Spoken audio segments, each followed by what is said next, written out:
Menurut laporan media Italia, Gazzetta dello Sport, Fulham, Leeds United, dan West Ham United dilaporkan tengah bersaing ketat untuk mendapatkan tanda tangan penyerang asal Iran berusia 33 tahun, Mehdi Taremi, dari Inter Milan pada bursa transfer musim panas ini.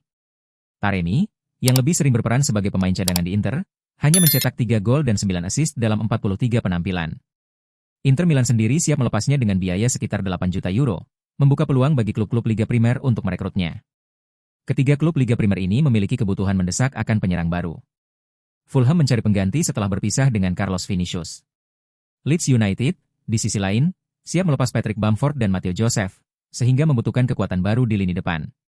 Sementara itu, West Ham United juga memerlukan penyerang baru untuk memperkuat opsi serangan mereka di musim mendatang. Kondisi ini menjadikan Taremi target yang menarik bagi mereka semua.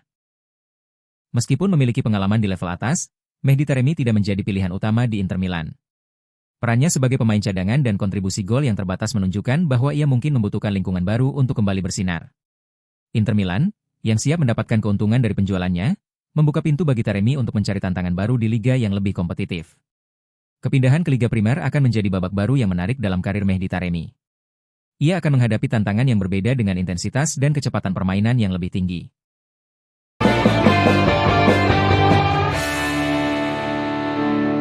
Manchester City dikabarkan tengah mempertimbangkan untuk mendatangkan Jules Koundé dari Barcelona pada jendela transfer musim panas tahun ini. Barcelona sejauh ini berhasil mempertahankan sebagian besar bintang mereka di tengah krisis keuangan signifikan yang menghambat rencana klub selama 5 tahun terakhir. Namun, Manchester City kini berusaha mengubah hal itu dengan mengincar bek andalan mereka, Jules Koundé. Direktur sepak bola Barcelona, Deco, telah memberikan penekanan khusus untuk mempertahankan bintang-bintang utama klub, dan Koundé adalah pemain berikutnya yang secara teori akan menyusul dengan perpanjangan kontrak. Jurnalis Prancis, Fabrice Hawkins, melaporkan bahwa Manchester City adalah salah satu dari 2 klub papan atas yang telah mengajukan penawaran untuk Jules Koundé. Bek Prancis ini tampil gemilang di lini pertahanan tengah Sevilla dan selama 3 musim terakhir menunjukkan performa impresif sebagai bek kanan Blaugrana. Kontrak Koundé akan habis pada musim panas 2027, dan Barcelona telah mencoba merundingkan kesepakatan baru selama beberapa minggu, dengan laporan pertama negosiasi muncul pada Februari tahun ini. Baik Koundé maupun Barcelona berharap tercapainya kesepakatan, karena Barcelona menganggapnya sebagai pemain terbaik di posisinya. Kehilangan Jules Koundé akan menjadi pukulan telak bagi Barcelona, mengingat perannya yang sangat penting dalam skuad. Fleksibilitasnya untuk bermain sebagai bek tengah maupun bek kanan membuatnya menjadi aset berharga. Di tengah krisis keuangan yang belum sepenuhnya pulih.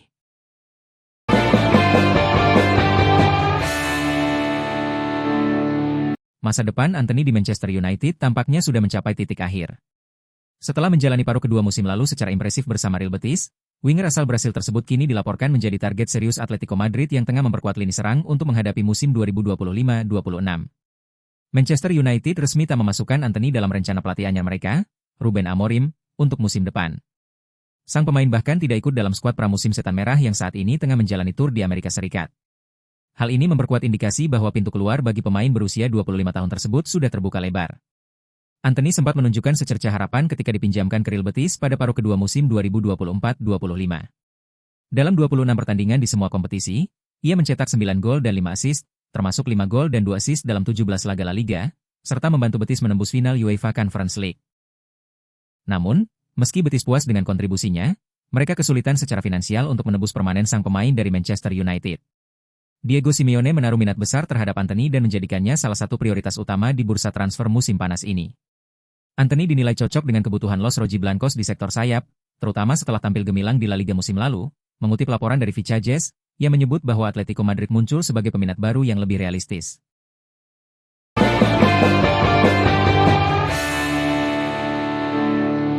Kylian Mbappé akan kenakan nomor 10 usai Luka Modric hengkang ke AC Milan. Kylian Mbappé dipastikan akan mengenakan kaos bernomor punggung 10 di Real Madrid musim depan. Dilansir dari laman ESPN pada Rabu 23 Juli, perubahan nomor punggung ini terjadi setelah Luka Modric resmi hengkang dari klub dan bergabung dengan AC Milan. Sebelumnya, Mbappé mengenakan nomor 9 saat menjalani musim debutnya di Santiago Bernabeu. Kepindahan Modric mengakhiri 13 tahun masa pengabdiannya bersama Real Madrid. Nomor 10 yang selama ini identik dengan playmaker asal Kroasia itu pun kini menjadi tersedia. Menurut salah satu sumber Mbappé memang sudah lama menantikan kesempatan untuk memakai nomor tersebut. Di tim nasional Prancis, Mbappé telah lama mengenakan nomor punggung 10. Sumber yang sama menyatakan bahwa sejak awal Mbappé memang merencanakan untuk beralih ke nomor itu jika tersedia. Namun, Dia juga bersedia tetap menggunakan nomor 9 seandainya Modric memperpanjang kontraknya selama 1 musim lagi. Musim debut Mbappe bersama Real Madrid menunjukkan performa yang mengesankan secara individu. Pemain berusia 26 tahun itu mencetak 31 gol di La Liga dan keluar sebagai pencetak gol terbanyak di kompetisi tersebut. Pemain berusia 26 tersebut bahkan melampaui catatan 33 gol Cristiano Ronaldo pada musim pertamanya bersama Los Blancos.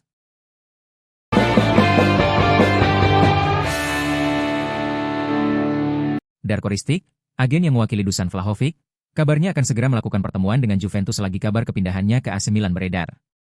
Sinyonya tua tengah bergerak aktif di bursa transfer musim panas dan mereka telah berhasil mendatangkan Jonathan David sebagai rekrutan pertama. Juventus juga mempermanenkan sejumlah pemain yang hadir sebagai para pemain pinjaman pada musim lalu, seperti Michele Di Gregorio, Pierre Kalulu, Nico Gonzalez, dan Lloyd Kelly. Mereka kemudian berusaha untuk mempermanenkan Francisco Conceição, yang mana telah diselesaikan dengan FC Porto pada Selasa 22 Juli kemarin dengan biaya total mencapai 32 juta euro, yang dibayarkan dalam 4 tahun finansial. Selain merekrut pemain, mereka juga perlu menjual sejumlah pemain yang punya harga mahal di pasar transfer, seperti Dusan Vlahovic dan Douglas Luiz. Kontrak Vlahovic akan segera habis pada tahun 2026 mendatang, dan Juve perlu menguangkan kepergiannya karena gaji yang tinggi di tahun terakhir, yaitu 12 juta euro. AC Milan tertarik kepadanya dan sinyonya tua hanya meminta sekitar 18 hingga 20 juta euro, menurut kabar dari jurnalis Alfredo Pedula. Namun, menurut klaim dari La Gazzetta dello Sport, Milan lebih suka untuk mengajukan Malik Thiaw sebagai alat barter. Kemudian, masih menurut Gazzetta, Darko Ristic selaku agen yang mewakili Vlahovic akan segera tiba di Turin pada Jumat 25 Juli esok untuk berbicara dengan Juve.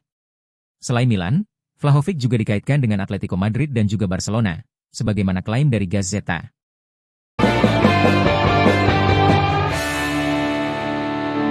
Resmi berseragam Barcelona, Marcus Rashford disambut meriah oleh para penggemar di Camp Nou.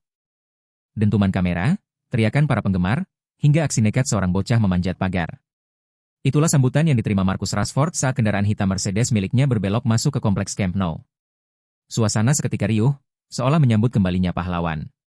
Padahal ini adalah perkenalan pertama Rashford sebagai bagian dari FC Barcelona. Pertemuan dengan Presiden Joan Laporta menjadi agenda utama. Tapi, sorotan hari itu jelas tertuju pada satu hal, yaitu Rashford yang tampak bahagia, segar, dan damai. Ini babak baru saya. Saya fokus sepenuhnya di sini, ujarnya seperti yang dilansir dari laman Daily Mail Sport. Tanpa sedikit pun nada dendam, Rashford menyebut United sebagai bagian penting dalam hidupnya.